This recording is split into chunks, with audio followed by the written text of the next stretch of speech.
Welcome to this MOOC course on Foundations of Computational Fluid Dynamics. I just do now course outline for this course.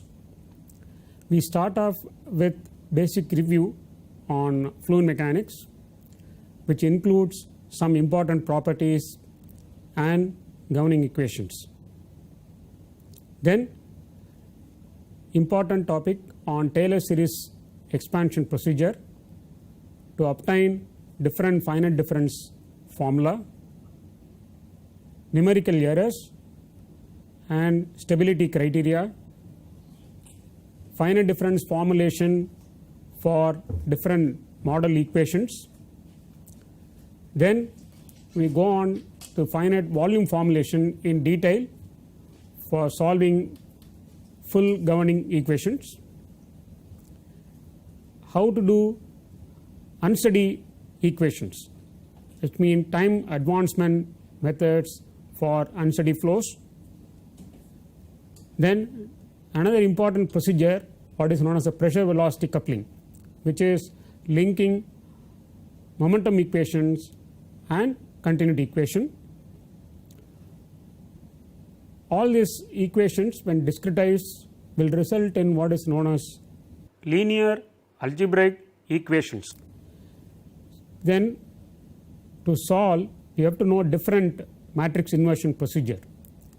We will go over that procedures also.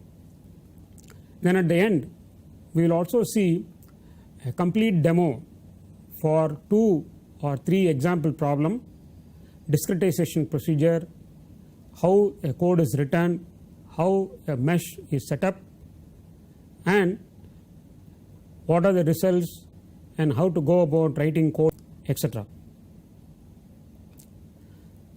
So after going through this course, a student is expected to understand discretization strategies and appreciate different numerical strategies like computational domain, boundary condition, what inversion procedure one has to follow, and how to obtain results and interpretation. One also will get confidence on writing a code, because we are going to see at the end a complete working code, details of the code, etc., and that will give you confidence to write own code, or if a code is inherited from some other person or source, then it also requires equivalent skill to understand that code. There are many commercial CFD softwares and open source available.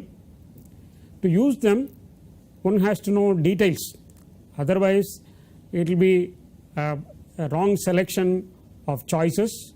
So one can understand at the end of this course all the theoretical background based on which the commercial CFD softwares are built. You will also get confidence to apply any CFD code or own commercial software or own code to any engineering application problem. After this is a foundation course, so each of the subtopic is also available in the form of advanced course. For example, grid generation, finite volume method in detail, etc. So one can pursue those higher courses after this course. There are many textbooks available and many online reference material available. So I am listing here particularly 3 or 4 textbooks. The student is expected to go through various other materials also. First book on computational fluid mechanics, written by Anderson, Tenehill and Fletcher. Second book, Ferziger and Perick, book title Computational Methods for Fluid Dynamics. Then there is a book exclusively on finite volume method written by Versteeg and Malalashekara. There is a comprehensive textbook on computational fluid dynamics authored by T.J. Chung. As I mentioned before, there are many materials available, so please don't restrict yourself only to these 4 textbooks. You are also encouraged to read many other online material available to gain confidence on this topic. Now, having described course content, expected outcome and reference textbook, we now move on to the actual course. So, in week 1 I plan to do some important review on basic fluid mechanics, governing equations. We will do a detailed derivation on one or some important term of the derivation, not in detail. They are expected in standard textbook, and some important certain terms. There is some procedure called non-dimensionalization. So, we will go through that and find out why one has to do. There is a specific governing equation, what is known as the vorticity steam function relation. We will do the derivation of that vorticity steam function derivation. Then all these governing equations in fluid mechanics or heat transfer are mostly partial differential equation. You can classify them, and we will find out how to classify them based on the solution nature and what is a procedure, how a procedure is different for different types of equation. Then there are different types of boundary conditions available, so we will go through them also. Then there are different types of problem. We will see those types of problem with example. Then whenever somebody writes a code or set up a numerical strategy to solve any particular problem, there is a procedure called taking a standard test case and proving that code or proving your numerical strategy for the standard test case.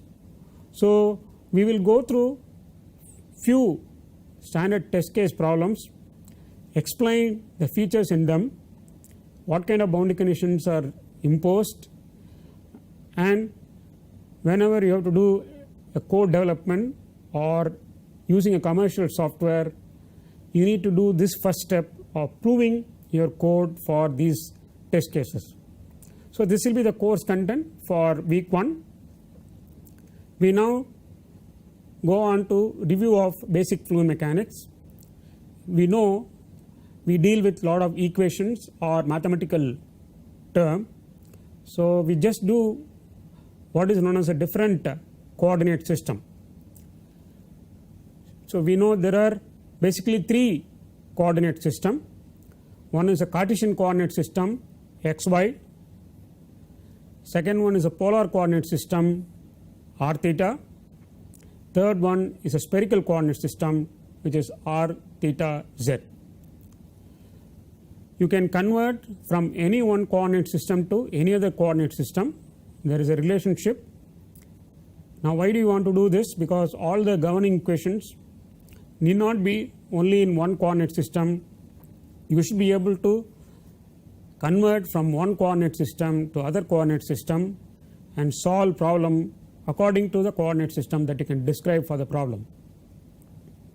So, basic quantity, for example, in 2-dimensional coordinate Cartesian coordinate system x and y is related to r theta coordinate system as x is equal to r cos theta and y is equal to r sin theta.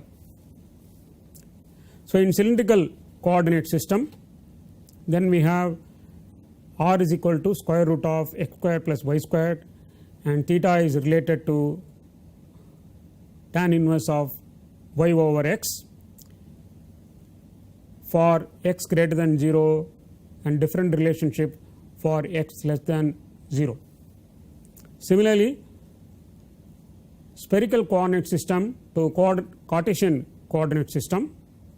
In spherical coordinate system, you have three parameters to define.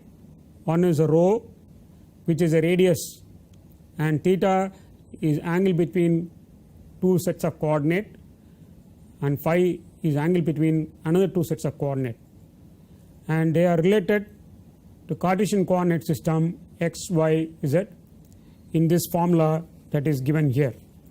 Rho is equal to square root of r squared plus z squared. So this is available in any standard textbook or anywhere else.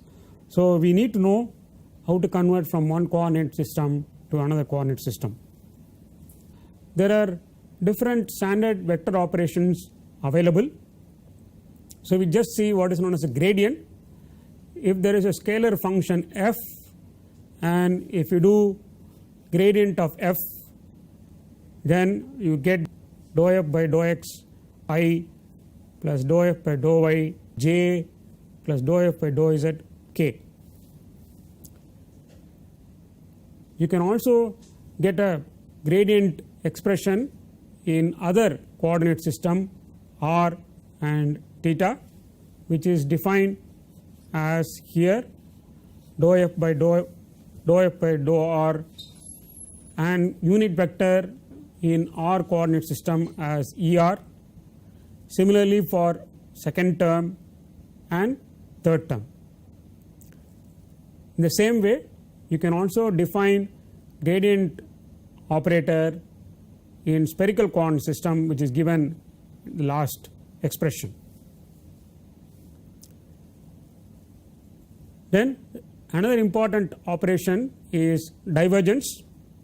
So if you define velocity vector with the component and corresponding unit vector as Vx into I plus Vy into j plus Vz into k, then divergence is defined as del dot V equal to dou Vx by dou x plus dou Vy by dou y plus dou Vz by dou z. Just like we did for gradient, we can also define divergence in other two coordinate system, r theta coordinate system and spherical coordinate system. Third important operator is a curl, which is defined as del cross V. So dou V z by dou y minus dou V y by dou z for I. Similarly for second component dou Vz by dou z, dou Vz by dou x into j, then third component as dou Vy by dou x and dou Vx by dou y for k. So you can extend this procedure for other two coordinate system, and we just define here for r theta coordinate system. As you can see here, the first component and second component and third component. Now these are important because it's easy, or for any quantity later you find them, it's extremely useful. Then another important mathematical related quantity for fluid mechanics is what is known as a total derivative. So for a function which is defined in x, y, z and t, then one can define total derivative of the function at a point P, and this is defined as capital D of the function by capital D t is dou f by dou t plus dou f by dou x into dou x by dou t plus dou f by dou y into dou y by dou t plus dou f by dou z into dou z by dou t. Now you can also recognize dou x by dou t is time rate of change of spatial coordinate, which is actually the velocity in x direction. Similarly, dou y by dou t is a velocity component in y direction, so also for velocity component in z direction. Because function f is dependent on 3 coordinate x, y, z and t, we have partial derivative defined for that function in time as well as in other 3 spatial coordinate system. Now such a derivative is defined here as capital D by dt, which is known as a material derivative or substantial derivative or total derivative. The first term on the right hand side, which is dou f by dou t, is called temporal derivative because it is derivative taken with respect to time. The other 3 terms are called spatial derivative or convective derivative. So this gives a local acceleration and this gives convective acceleration. Now we restrict ourselves to fluid as a continuum, which means properties are considered to be continuous function of space as well as time. We have just seen a function f,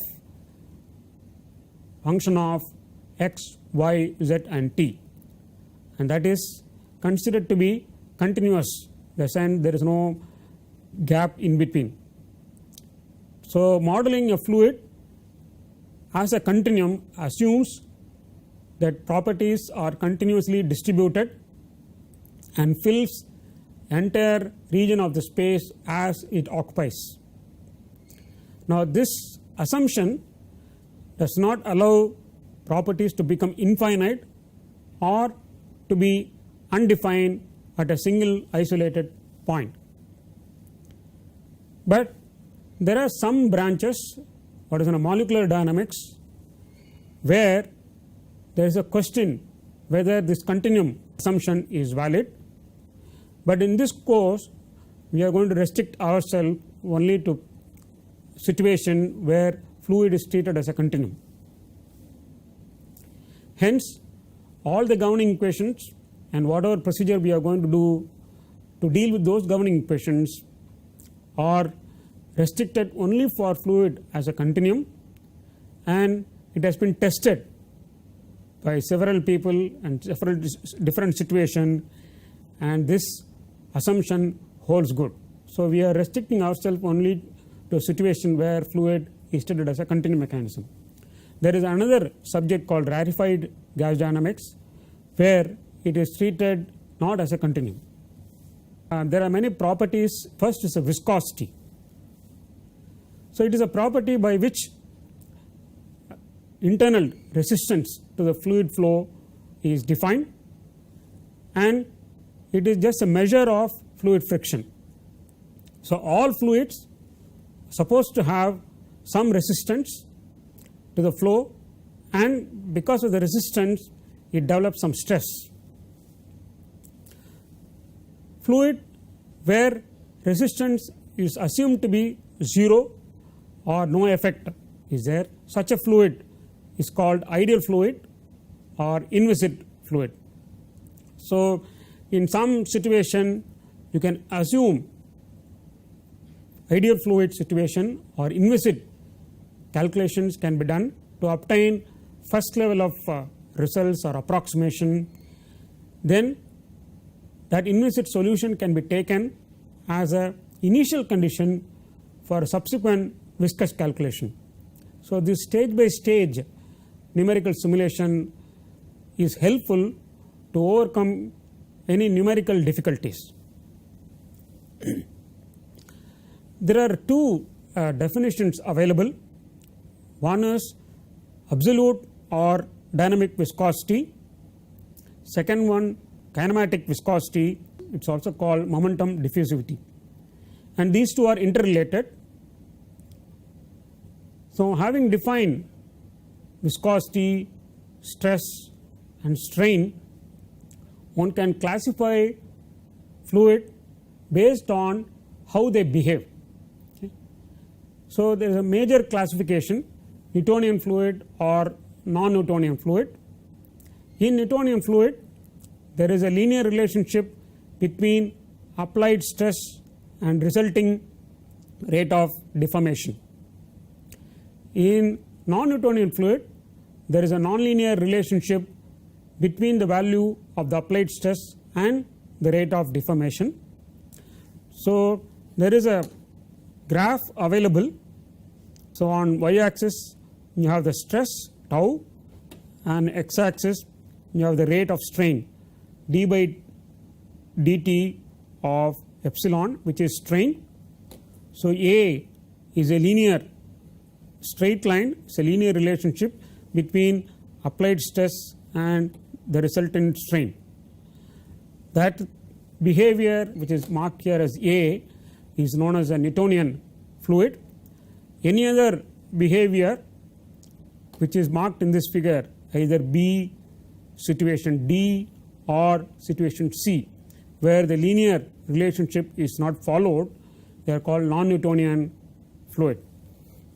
So we have example, toothpaste is example for non-Newtonian fluid, blood is example for non-Newtonian fluid, grease is example for non-Newtonian fluid. So whenever you have a non-Newtonian fluid, there are different models available to describe them. Popularly used is a power law model, where the stress is related to rate of deformation by power law. So it is d by dt of strain to the power of n. The n is the index of the power, and you can separate as d by dt of delta to the power of n minus 1, and the remaining one part is written separately. This product k into d delta by dt to the power of n minus 1, this term alone is referred as apparent viscosity, which is written by the symbol eta. So d by dt of remaining term delta, and which is related to strain du by dy, this is velocity strain. Okay. So this is because in general for Newtonian fluid we write tau equal to mu into dou u by dou y or du by dy. So for non-Newtonian fluid also we would like to have a similar expression, and that is written here as eta into du by dy. The difference here is eta is apparent viscosity, mu is another viscosity. So we can go one more small sub-classification, fluids where apparent viscosity, which is eta, decreases with the increasing deformation rate, which means n is less than 1, is called pseudoplastic, which is marked here as C in this curve. So the relationship between stress and rate of strain, it is decreasing with the increasing. So on x axis as you go it increases, whereas the rate here is smaller on the other axis. The second situation, if the apparent viscosity increases with the increase in deformation rate, which happens for situation marked as D here, and that is what is known as a shear thickening fluid or dilatant fluid, which is marked here as D. So there are situations where there is a stress required, then the fluid will start moving. So that's the meaning of situation where B. So they will not start flowing up to some definite pressure is set on plastics. We also now go to the next topic, what is known as a scalar or vector fields,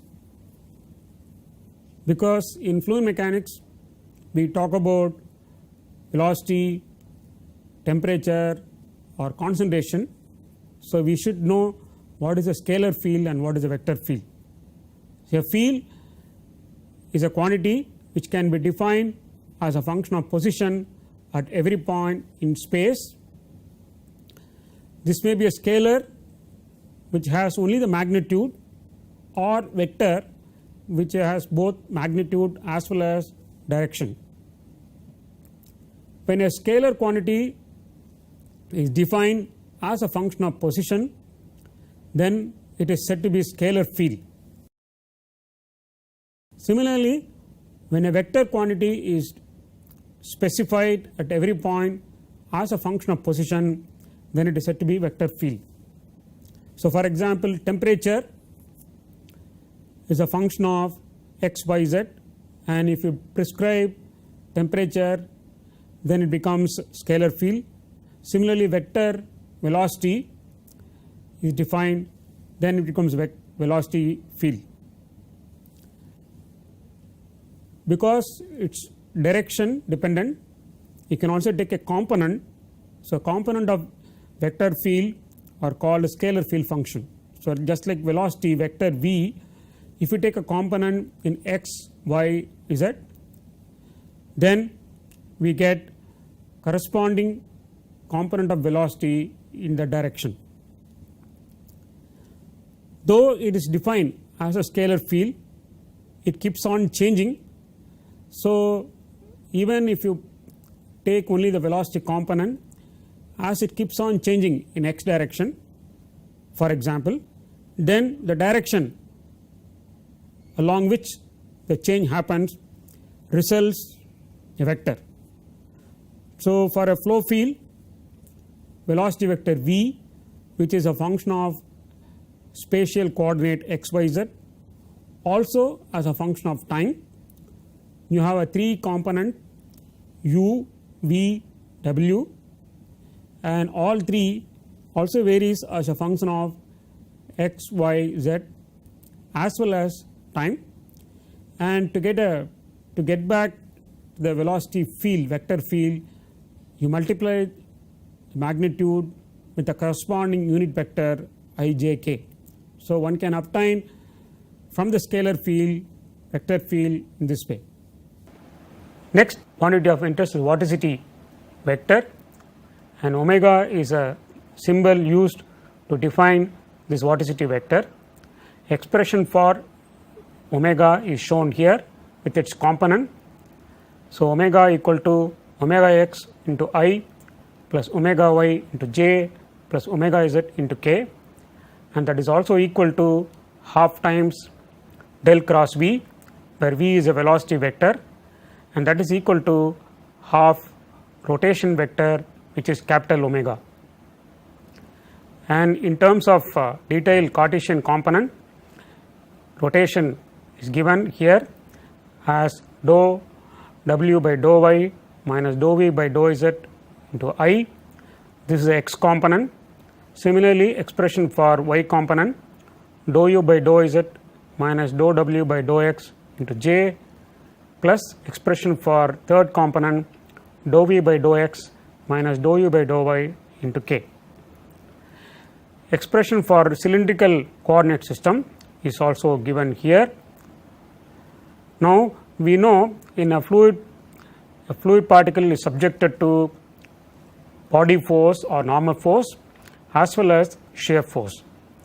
A fluid particle moving without rotation in a flow field cannot develop rotation under the action of body force or normal force. Development of rotation in a fluid particle initially without rotation requires action of shear stress on the surface of the particle.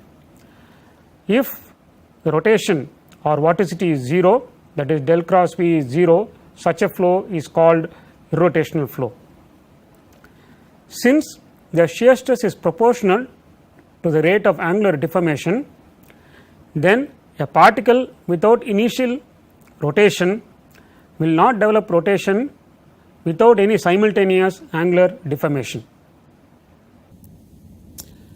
So, for a fluid to have rotational viscous force, which actually results in the form of a shear stress, is responsible for rotation.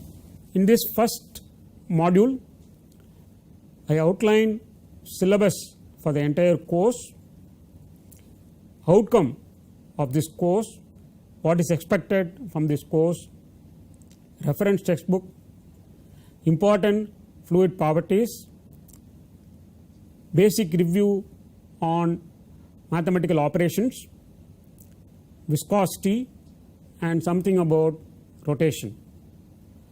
So next class we are going to continue this and slowly move on to governing equations. Thank you.